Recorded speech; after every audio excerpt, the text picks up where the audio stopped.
कोई बात नहीं, एक बार रिवीजन कर लेते हैं क्या क्या पढ़े थे। बोलो पहला क्वेश्चन, बल क्या है तो बता दिए थे। बल वह बाह्य भौतिक कारण है जो किसी वस्तु की अवस्था को बदल देता है या बदलने की चेष्टा करता है। दूसरा, इसके बाद बल के प्रभाव, बल के क्या क्या प्रभाव है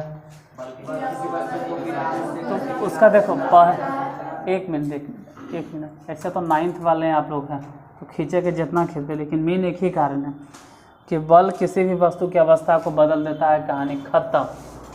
इसको अब जितना हम खींचते रहें यही है। उसमें लिखा होंगे बल किसी स्थिर वस्तु को गति में कर देता है। दूसरा है कि बल किसी गतिशील वस्तु को रोक देता है। तीसरा फिर किसी भी वस्तु की गति की दिशा में, और फिर और क्या कर सकता है,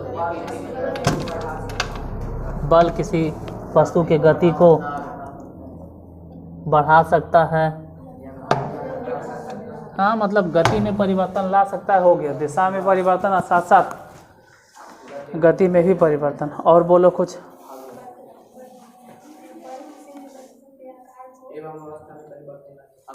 सब घुमा फिरा के अगर देखा जाए तो एक ही काम है, सब एक ही चीज़ है। क्या एक ही चीज़ है? तो जो डिफिनेशन में लिखा गया कि बल वह बाह्य भौतिक कारक है जो किसी वस्तु की अवस्था को अब उसको गत्यावस्था कर दो, विरामावस्था कर दो, या उसके आकार अवस्था में जो भी परिवर्तन ला दो, सब डिफिनेशन में ही छिपा हुआ है। इसके बाद क्या था? बल के प्रकार। अगर बल के प्रकार की बात करें तो बल 2 प्रकार के, एक संपर्क बल हो गया, दूसरा संपर्क बल नामे से पता चल रहा है कि वैसा बल जो आरोपित करने के लिए किसी वस्तु को छूना पड़ता है या संपर्क में आना पड़ता है। नहीं लिखा है, कहाँ लिखा है? अच्छा 1 न्यूटन लिखा दिए। 1 न्यूटन क्या है तो कह सकते हैं कि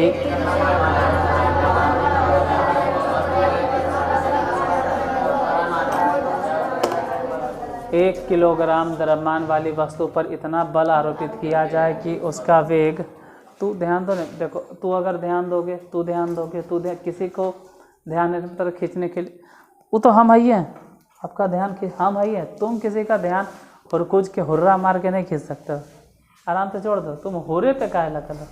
चल 1 न्यूटन हो गया। अगर 1 केजी द्रव्यमान वाली वस्तु पर इतना बल लगाया जाए कि उसका वेग 1 सेकेंड में 1 मीटर प्रति सेकेंड अरे हाँ, त्वरण के हिसाब से बोलेंगे तो ऐसे बोले थे, उसका त्वरण 1 मीटर प्रति सेकेंड स्क्वायर हो जाए, और वेग में परिवर्तन अगर बोले होंगे तो कहेंगे कि 1 सेकेंड में उसके वेग में परिवर्तन 1 मीटर प्रति सेकेंड। लिखो आगे लिखो। बल कितने प्रकार के हैं? तो 2 तरह के। पहला संपर्क बल ही लिखिए, फिर धीरे धीरे पढ़ते रहेंगे। संपर्क बल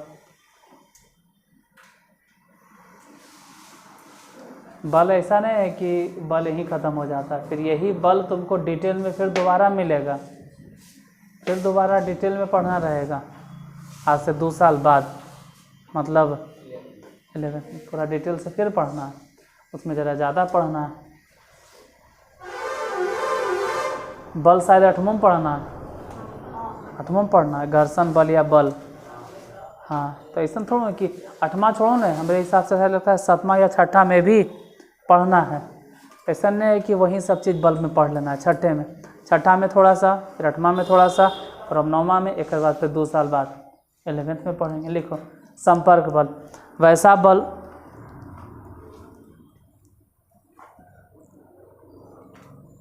जो किसी वस्तु पर आरोपित करने के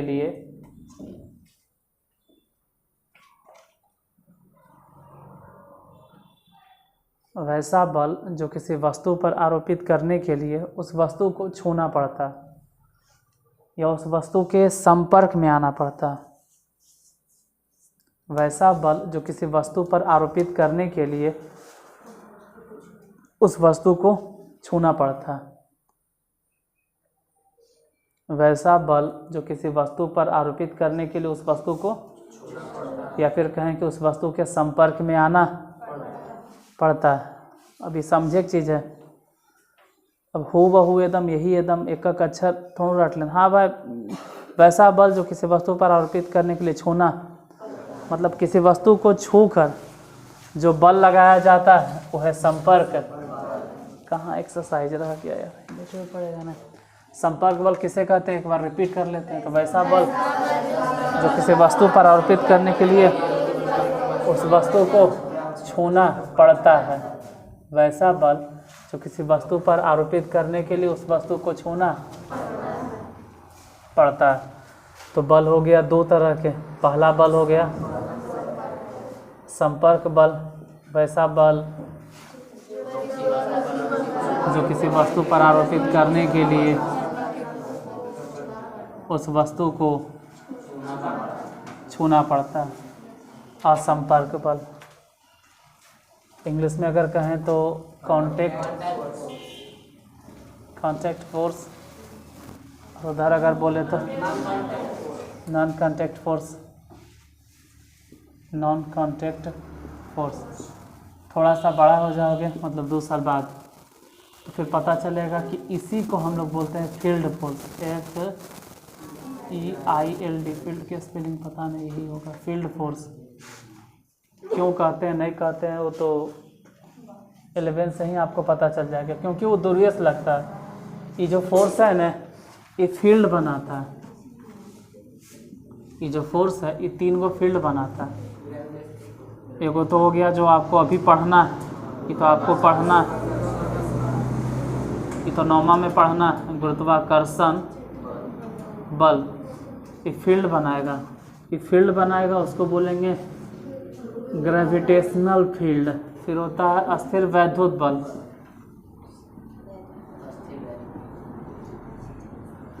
अस्थिर वैद्युत, ये भी एगो फील्ड बनाएगा जिसको बोलेंगे इलेक्ट्रिक फील्ड। इसको बोलेंगे, ये जो फील्ड बनाएगा हिंदी में बोलेंगे गुरुत्वाकर्षण। अब बल हटा के वहाँ पे चिपका देंगे कुछ अस्थिर वैद्युत बल जो है, कहने का मतलब है कि बनाएगा वैद्युत क्षेत्र। और तीसरा बल है, ये चैप्टर तुमको नहीं पढ़ना है, ये चैप्टर पढ़ना है 12th क्लास में।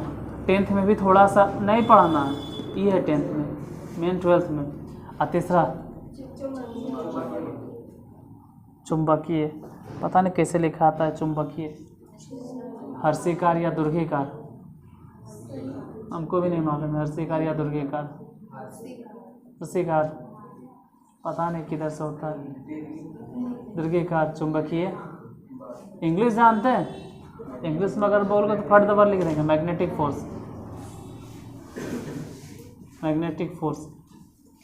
दिक्कत ये है कि हम हिंदी इंग्लिश पढ़ाने नहीं आए, साइंस। मैग्नेटिक फोर्स लिखो, इसके कारण जो क्षेत्र बनेगा उसको बोलेंगे चुंबकीय। हिंदी तो हमसे ज़्यादा तुम लोग जानते हो। ये तीनों क्षेत्र बनाता है, इसलिए तीनों फोर्स को बोलते हैं फील्ड फोर्स। या तो असंपर्क बल, या तो वैसा बल है जो दूरी से कार्य करता है, मतलब किसी वस्तु को छूने की आवश्यकता। संपर्क बल में ढेर सारा बल मिलेगा छोटे छोटे को। हाँ, संपर्क बल में ढेर सारा बल छोटे छोटे को आता है।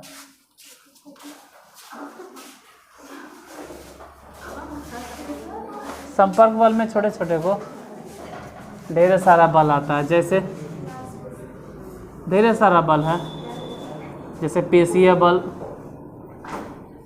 हर्षिकार या दुर्घिकार। हम जिम में आना किधर से थे, पेशीय बल लिख देते हैं, मस्कुलर फोर्स कहते हैं। घर्षण बल, और कोई बोलो कौन सा बल? हाँ, उत्प्लावन बल। और कोई बतावे? प्रत्यास्थ बल, स्टोरिंग फोर्स, और कोई बताओ। नॉर्मल रिएक्शन, अभिलंब, नॉर्मल फोर्स, अभिलंब बल, और कोई बोलो। इतने हैं ना। और मतलब जहाँ कांटेक्ट के द्वारा, जैसे पेशीय बल, ये किसी वस्तु पर अगर आरोपित करना है छूना पड़ता है, घर्षण टच में, उत्प्लावन टच के लिए, प्रत्यास्थ टच, सब टच। तो फिर से लिखंत विद्या ढेर हो गया, बोलन तो जरा।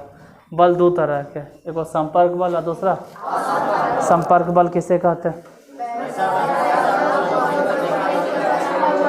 छूना पड़ता है, उसको लिख लेना कौन कौन बल हो गया, पेशीय बल, घर्षण बल, सब समझा देंगे, सब एक एक करके हम पढ़ा देंगे।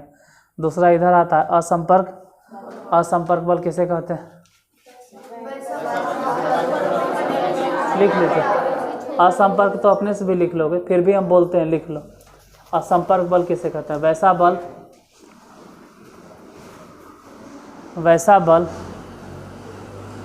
बल जो किसी वस्तु पर दूर से ही आरोपित किया जा सकता है। वैसा बल जो किसी वस्तु पर दूर से ही आरोपित किया जा सकता है। वैसा बल जो किसी वस्तु पर दूर से ही आरोपित किया जा सकता है, अर्थात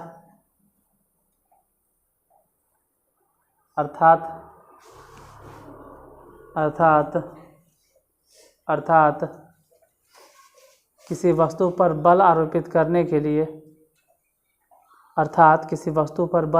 करने के लिए, उस वस्तु को छूने की आवश्यकता नहीं होती है।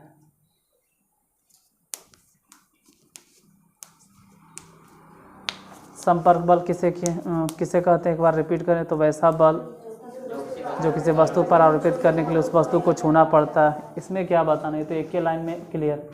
असंपर्क बल एक बार बोलेंगे फिर क्लियर, कि वैसा बल जो किसी वस्तु पर आरोपित करने के लिए उसे छूना नहीं पड़ता। लेकिन विश्वास नहीं होगा, देखिए सब देखो, पीछे देखो, कोई देखे? तुम लोग में से कोई देखे? हाँ ना,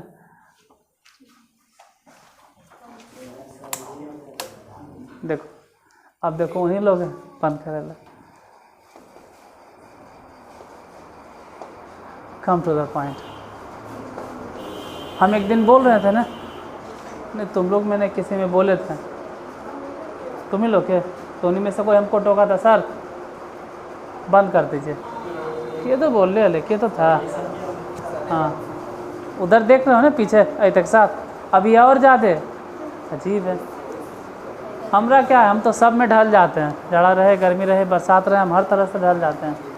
संपर्क बल लिखा गया, वैसा बल जो किसी वस्तु पर आरोपित करने के लिए उसे छूना पड़ता है। असंपर्क बल जो किसी वस्तु पर आरोपित करने के लिए उसे छूने की आवश्यकता नहीं पड़ती है। वो दोनों के बारे में अब ज़्यादा नहीं बोलेंगे, याद हो जाएगा। संपर्क बल कितने प्रकार की, बोलना गलत बात है कि संपर्क बल कितने प्रकार के। संपर्क बल हम अपने से लिख लेंगे, हाँ भाई संपर्क बल निम्नलिखित प्रकार के, पेशीय बल, घर्षण बल, उत्प्लावन बल, प्रत्यास्थ बल, अभिलंब बल, और सबको एक एक करके पढ़ेंगे। फिर असंपर्क बल भी 3 गो है, कौन कौन? गुरुत्वाकर्षण बल, अस्थिर वैद्युत बल, इसको लिख लीजिए, सबको फिर एक एक करके हम पढ़ेंगे। आओ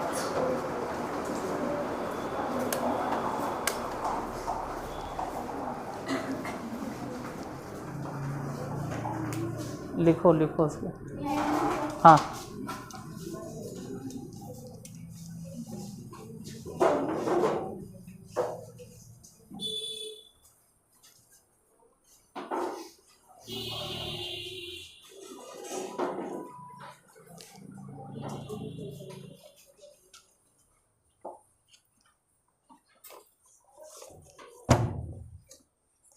हो गया पहले से, मतलब ये लिखा है,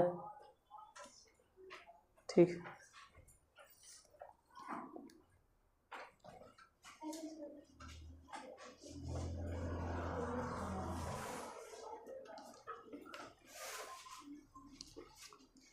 बाकी आज 15 मिनट के लिए फिजिक्स, इन तीनों चारों के पूरा डिटेल में अब कल चलेगा।